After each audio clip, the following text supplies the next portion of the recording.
Chapter 4. Two different kinds of father. Jenny, he isn't going to be president of the USA after all. We were driving back to Harvard. You still weren't very nice to him about it, Oliver. I said, well done. Huh. Oliver, why are you so unkind to your father? You hurt him all the time. It's impossible to hurt Oliver Barrett III. No, it isn't. If you marry Jennifer Cavallari... Oliver, I know you love me, but in a strange way you want me because I'm not a suitable woman for a Barrett to marry. You are rebelling against your father. My father said the same thing a few days later when we had lunch together at the Harvard Club in Boston. Son, you're in too much of a hurry. The young lady herself is fine. The problem is you. You are rebelling, and you know it. Father, what worries you most about her? That she's Italian, or that she's poor? What do you like most about her? I'm leaving. Stay and talk like a man. I stayed. Old Stonyface liked that. He's won again, I thought angrily. Wait a while, son. Oliver Barrett III continued. That's all I ask. Finish law school. Why do I have to wait? I was rebelling now. Oliver, you are still under 21. In the eyes of the law, you are not yet an adult. Stop talking like a lawyer, damn it! If you marry her now, you will get nothing from me. Father, you've got nothing that I want. I walked out of his club and out of his life. After that, I was not looking forward to meeting Jenny's father.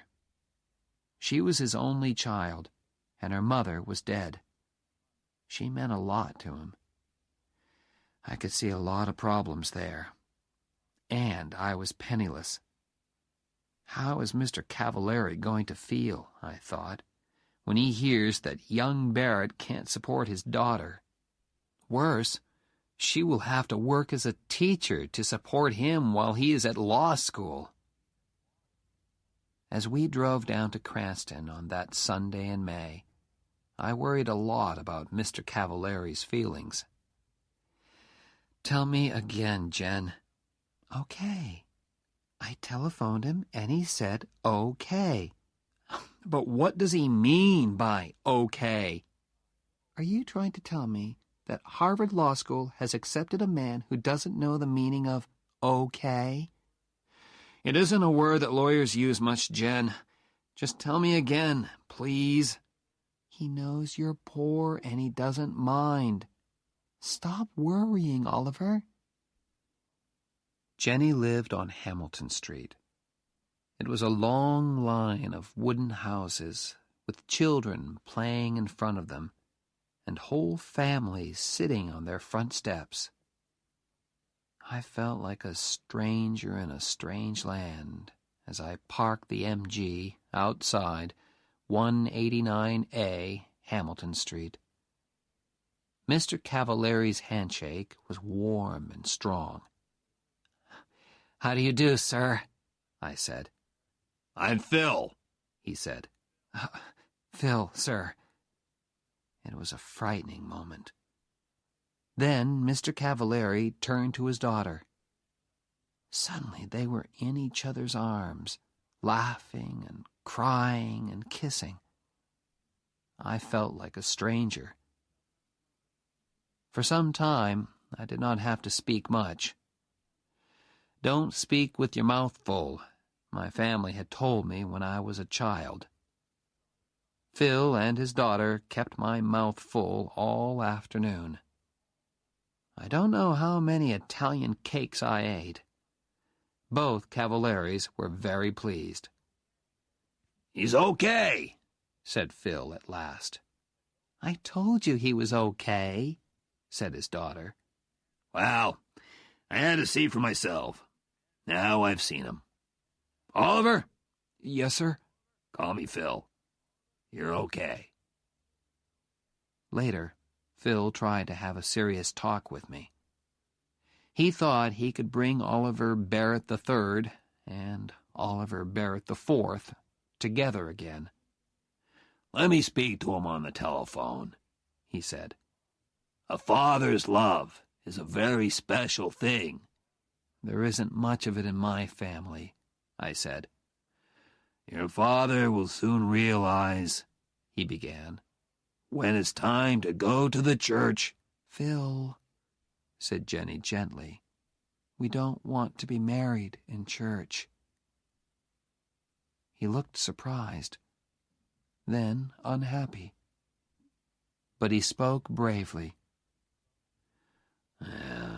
It's your wedding, children. You choose. It's okay by me. My next meeting was with the head of Harvard Law School. I'll need a scholarship for next year, sir, I said politely. A scholarship? I don't understand. Your father... My father has nothing to do with it, sir. We've had a disagreement, and he isn't supporting me anymore. The head took off his glasses, then put them on again. I continued. That's why I've come here to see you, sir. I'm getting married next month. We're both going to work during the summer. Then Jenny will support us by teaching.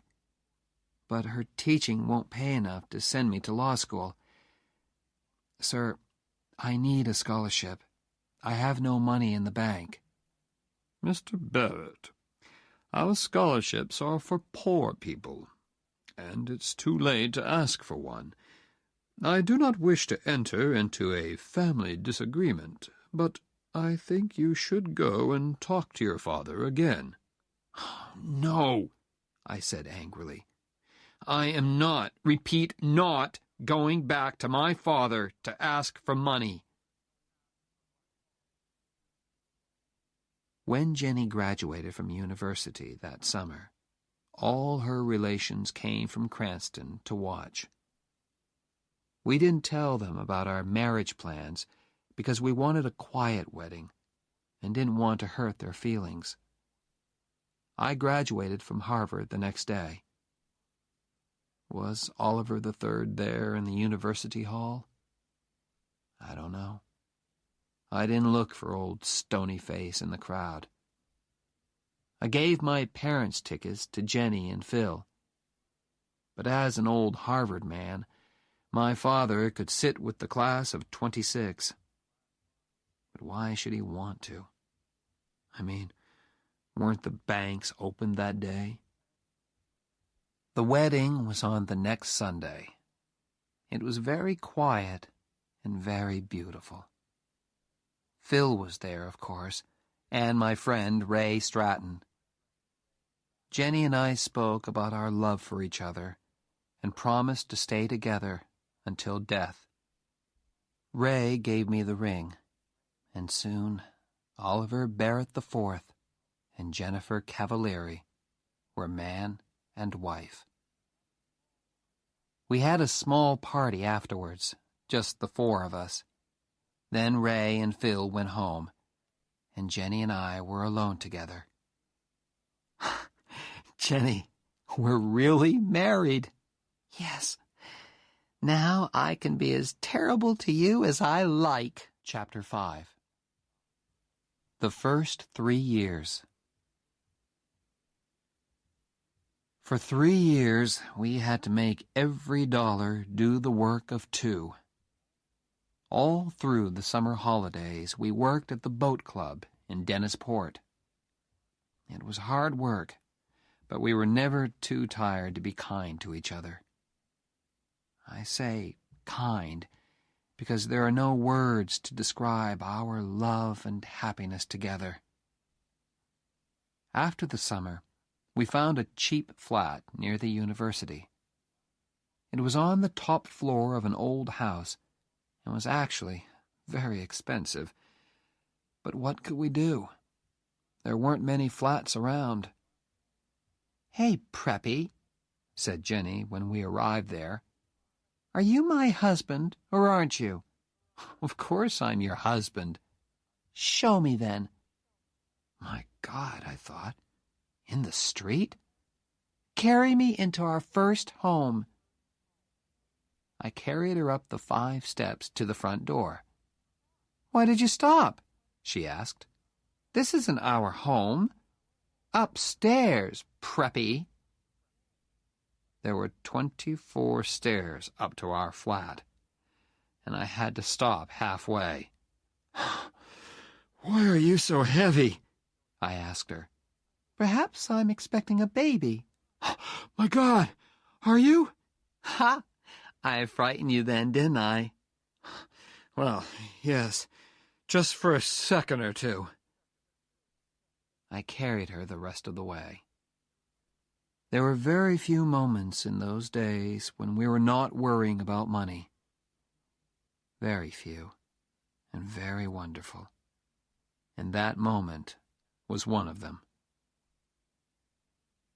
A food shop let us eat now, pay later, thanks to the Barrett name. But our famous name did not help us in Jenny's work. The head of the school thought we were rich. "Of course, we can't pay our teachers very much," said Miss Whitman. "But that won't worry you, Mrs. Barrett." Jenny tried to explain that Barretts had to eat, just like other people. Miss Whitman just laughed politely. "Don't worry," Jenny said to me. "We'll manage. Just learn to like spaghetti." I did. I learned to like spaghetti, and Jenny learned lots of different ways of cooking it. With Jenny's pay from school, and our money from our summer work and my holiday jobs, we managed. Our lives had changed a lot, of course. There was no more music for Jenny. She had to teach all day, and came home very tired. Then she had to cook dinner. Restaurants were too expensive for us. There were a lot of films that we didn't see, and places and people that we didn't visit. But we were doing okay. One day, a beautiful invitation arrived. It was for my father's 60th birthday party. "Well?" said Jenny. I was in the middle of a thick law book and did not hear her at first. "Oliver, he's reaching out to you." "No, he isn't. My mother wrote it. Now be quiet, I'm studying. I've got exams in 3 weeks. "Ollie, think. 60 years old, damn it. How do you know that he'll still be alive when you decide to forget your disagreement?" "I don't know, and I don't care. Now let me get on with my work." "One day," said Jenny, "when you're having problems with Oliver V..." "Our son won't be called Oliver. You can be sure of that," I said angrily. "You can call him Bozo if you like. But that child will feel bad about you, because you were a big Harvard sportsman. And by the time he goes to university, you'll probably be a big, important lawyer," she continued. "Oliver, your father loves you in the same way as you will love Bozo. But you Barretts are so full of pride. You'll go through life thinking that you hate each other. Now, what about that invitation? Write them a nice letter of refusal." "Oliver, I can't hurt your father like that." "What's their telephone number?"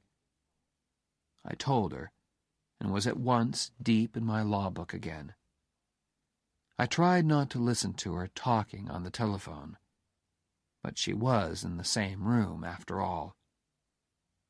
Suddenly I thought, how long does it take to say no? "Ollie!" Jenny had her hand over the telephone mouthpiece. Ollie, do we have to say no? Yes, we do. And hurry up, damn it. I'm terribly sorry, she said into the telephone. She covered the mouthpiece again and turned to me. He's very unhappy, Oliver. Can you just sit there and let your father bleed? Stones don't bleed, Jen. This isn't one of your warm, loving Italian fathers. Oliver, can't you just speak to him? Speak to him?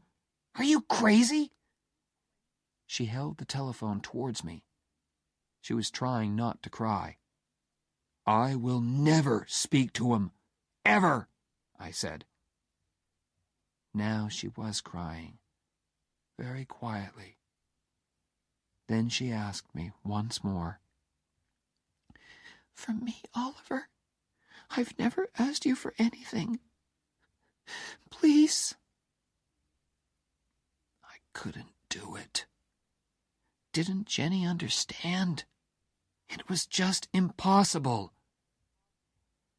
Unhappily, I shook my head. Then Jenny spoke to me, quietly and very angrily. You have no heart, she said. She spoke into the telephone again. Mr. Barrett, Oliver wants you to know.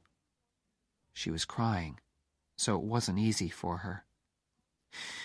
Oliver loves you very much, she said, and put the telephone down quickly.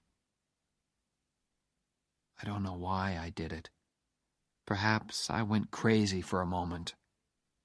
Violently, I took the telephone and threw it across the room. Damn you, Jenny! Why don't you get out of my life? I stood still for a second. My God, I thought. What's happening to me?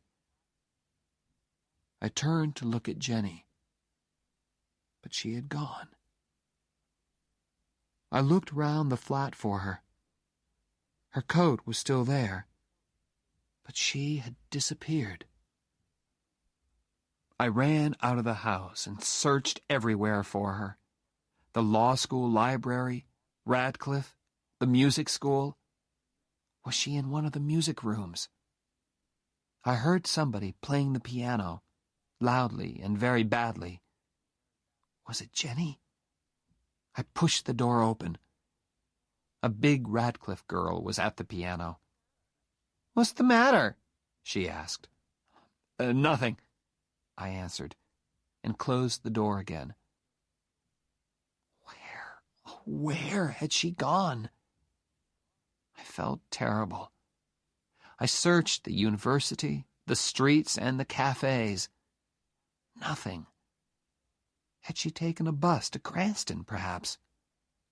At midnight, I found a telephone box and called Phil. Hello? He said sleepily. What's the matter? Is Jenny ill? My God, I thought. She isn't there. She's fine, Phil. I just called to say hello. You should call more often, damn it, he said. Is Cranston so far away that you can't come down on a Sunday afternoon? We'll come. Some Sunday, Phil. I promise. Don't give me that. Some Sunday indeed. This Sunday, Oliver. Yes, sir. This Sunday. And next time you telephone, I'll pay, damn it. Okay? He put down the telephone. I stood there and wondered what to do. At last, I went back to the flat. Jenny was sitting on the top step. I was too tired to cry, too glad to speak. I forgot my key, said Jenny. I stood there on the bottom step. I was afraid to ask how long she had been there. I only knew that I had hurt her terribly. Jenny, I'm sorry. Stop, she said. Then she added, Love means you never have to say you're sorry. We walked up to our flat. As we undressed, she looked lovingly at me.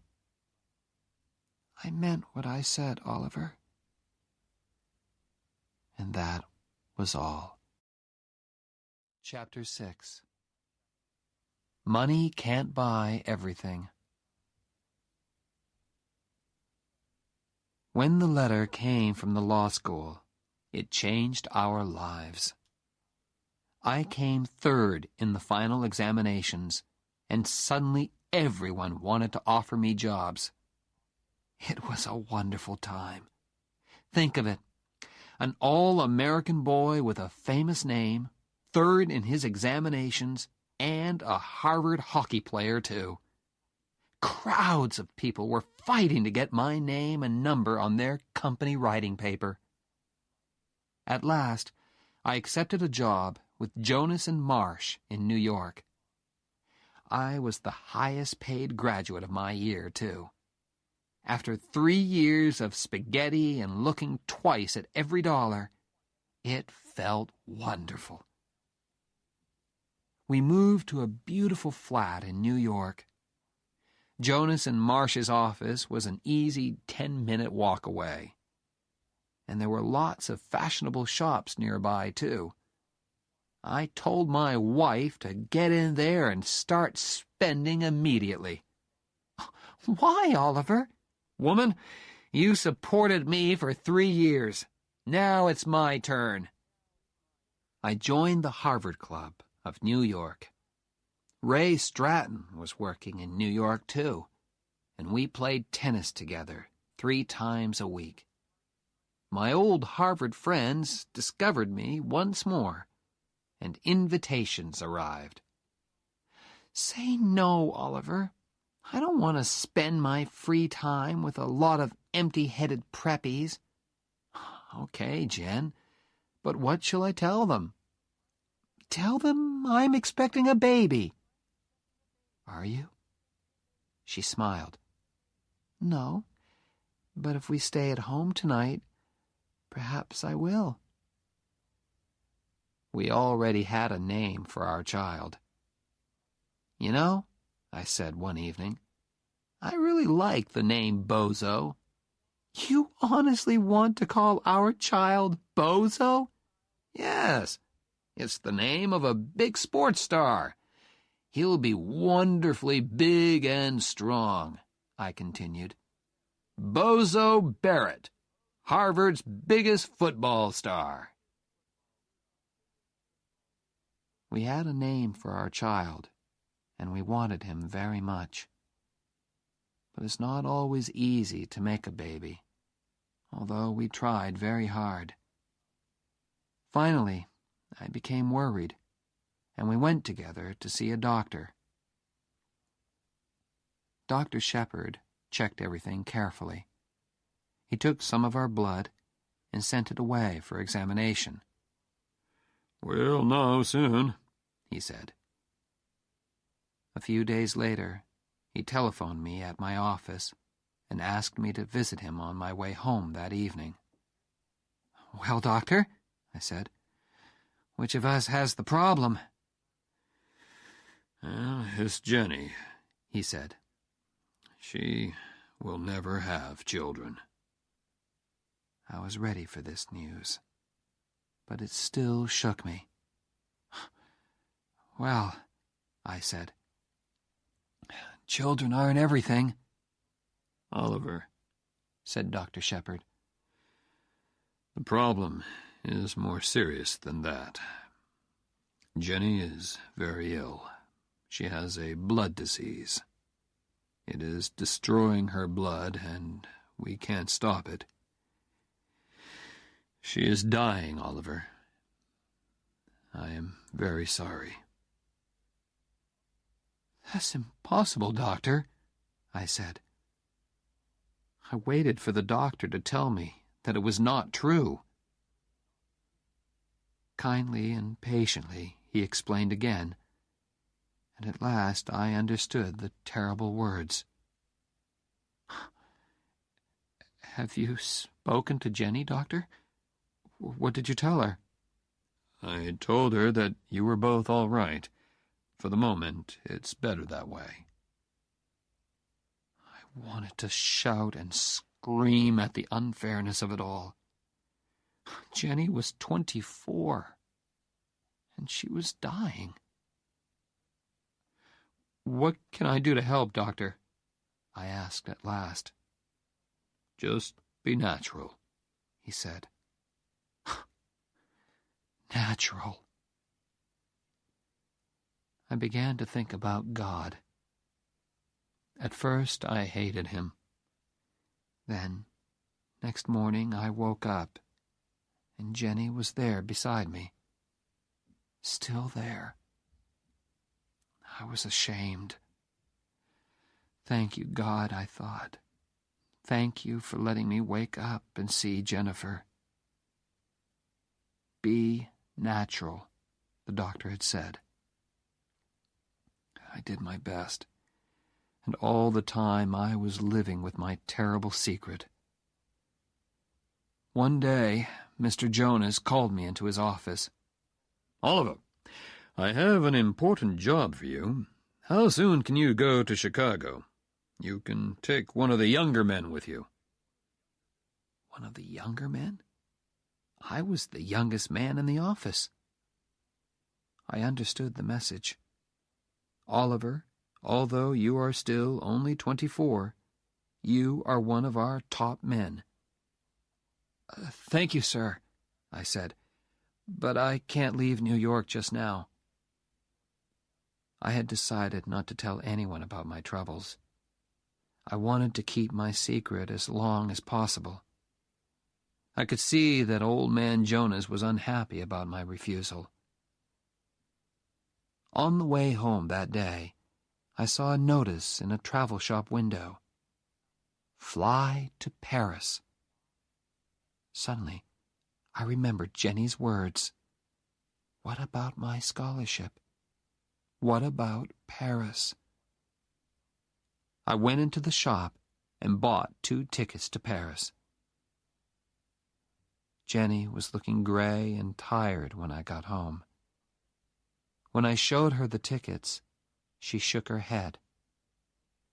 Oliver, she said gently, I don't want Paris. I just want you. And I want time, which you can't give me. Now I looked in her eyes and saw the sadness in them. We sat there silently, holding each other. Then Jenny explained. I was feeling terrible. I went back to the doctor, and he told me, I'm dying. Now I didn't have to be natural anymore. We had no more secrets from each other. Now we could discuss things that young husbands and wives don't usually have to discuss. You must be strong, Oliver, she said. For Phil, it's going to be hard for him. He needs your help, okay? Okay, I'll be strong, I promised. I hoped Jenny could not see how frightened I was. A month later, just after dinner, Jenny was playing Chopin on the piano. Suddenly she stopped. Are you rich enough to pay for a taxi? She asked. Of course. Where do you want to go? To the hospital. In the next few busy, worried moments, while I hurriedly packed a bag, I realized. This is it, I thought. Jenny is going to walk out of this flat and never come back. I wondered what she was thinking. She sat there, looking straight in front of her. Hey, I said, is there anything special that you want to take with you? No, she said. Then she thought again. Yes, you. The taxi driver thought Jenny was expecting a baby. Is this your first? He asked. I was holding Jenny in my arms, and I felt ready to explode. Please, Holly, Jenny said to me softly. He's trying to be nice to us. Yes, I told the driver. It's our first, and my wife isn't feeling very well, so can you hurry, please? He got us to the hospital in 10 minutes. Good luck, he called as he drove away. Jenny thanked him. She was having trouble walking. I wanted to carry her, but she said clearly, Not this time, Preppy. So we walked. Have you got health insurance? They asked us in the hospital. No. We had never thought about buying insurance. We were too busy buying furniture and kitchen things. Of course, the doctors knew about Jenny, and they were expecting us. Listen, I told them. Do your best for Jenny. I don't care what it costs. I want her to have the best, please. I've got the money. Chapter 7. Strong men don't cry. I jumped into my MG and drove through the night to Boston. I changed my shirt in the car before I entered the offices on State Street. It was only 8 o'clock in the morning, but several important-looking people were waiting to see Oliver Barrett III. His secretary recognized me and spoke my name into the telephone. My father did not say, "Show him in." Instead, the door opened, and he came out to meet me. Oliver, he said. His hair was a little grayer, and his face had lost some of its color. Come in, son, he said. I walked into his office and sat down opposite him. For a moment, we looked at each other. Then he looked away, and so did I. I looked at the things on his desk, the scissors, the pen holder, the letter opener, the photos of my mother and me. How have you been, son? He asked. Very well, sir. Father, I need to borrow $5,000. He looked hard at me. May I know the reason? He said at last. I can't tell you, Father. Just lend me the money, please. I felt that he didn't want to refuse or argue with me. He wanted to give me the money, but he also wanted to talk. Don't they pay you at Jonas and Marsh? Yes, sir. So he knows where I work, I thought. He probably knows how much they pay me, too. And doesn't Jennifer teach, too? Well, I thought, he doesn't know everything. Please leave Jennifer out of this, Father. This is a personal matter. A very important personal matter. Have you got a girl into trouble? He asked quietly. Yes, I lied. That's it. Now give me the money. Please. I think he knew that I was lying, but I don't think he wanted to know my real reason for wanting the money. He was asking because he wanted to talk. He took out his checkbook and opened it slowly. Not to hurt me, I'm sure, but to give himself time. Time to find things to say. Things that would not hurt the two of us. He finished writing the check, took it out of the checkbook, and held it out towards me. when I did not reach out my hand to take it. He pulled back his hand and placed the check on his desk. He looked at me again. "Here it is, son," the look on his face seemed to say.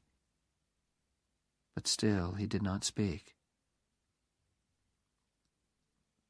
I did not want to leave either, but I couldn't think of anything painless to say. And we couldn't sit there, wanting to talk, but unable to look at each other. I picked up the check and put it carefully into my shirt pocket. I got up and went towards the door. I wanted to thank my father for seeing me when several important people were waiting outside his office. If I want, I thought, he will send his visitors away, just to be with me. I wanted to thank him for that, but the words refused to come. I stood there with the door half open, and at last I managed to look at him and say, "Thank you, Father." Then I had to tell Phil Cavallari. He did not cry or say anything. He quietly closed his house in Cranston and came to live in our flat. We all have ways of living with our troubles. Some people drink too much. Phil cleaned the flat again and again. Perhaps he thought Jenny would come home again. Poor Phil. Next, I telephoned Old Man Jonas. I told him why I could not come into the office. I kept the conversation short because I knew he was unhappy. He wanted to say things to me, but could not find the words. I knew all about that. Phil and I lived for hospital visiting hours. The rest of life, eating and sleeping, or not sleeping, meant nothing to us. One day in the flat, I heard Phil saying, very quietly, "I can't take this much longer." I did not answer him. I just thought to myself, I can take it. Dear God, I can take it as long as you want, because Jenny is Jenny. That evening, she sent me out of her room. She wanted to speak to her father, man to man. "But don't go too far away," she added. I went to sit outside. Then Phil appeared. She wants to see you now," he said. "Close the door," Jenny ordered. I went to sit by her bed. I always liked to sit beside her and look at her face, because it had her eyes shining in it. "It doesn't hurt, Ollie, really," she said. "It's like falling off a high building very slowly, you know?" Something moved deep inside me. "I am not going to cry," I said to myself. "I'm strong, okay? And strong men don't cry. But if I'm not going to cry, then I can't open my mouth." I said. "No, you don't know, Preppy," she said. "You've never fallen off a high building in your life." "Yes, I have," my voice came back. "I did when I met you." She smiled. "Who cares about Paris?" she said suddenly. Paris, music, all that. You think you stole it from me, don't you? I can see it in your face. Well, I don't care, you stupid preppy. Can't you accept that? No, I answered honestly. Then get out of here, she said angrily. I don't want you at my damn deathbed. Okay, I accept it, I said. That's better. Now, will you do something for me? From somewhere inside me came this sudden, violent need to cry. But I was strong. I was not going to cry. Mm-hmm, I said again. Will you please hold me, Oliver? I put my hand on her arm. Oh, God, she was so thin. And held it. No, Oliver, she said. Really hold me. Put your arms round me. Very, very carefully, I got onto the bed and put my arms round her. Thanks, Ollie. Those were her last words. Phil Cavallari was waiting outside. Phil, I said softly. He looked up, and I think he already knew. I walked over and put my hand on his arm. I won't cry, he said quietly. I'm gonna be strong for you. I promise, Jenny. He touched my hand very gently.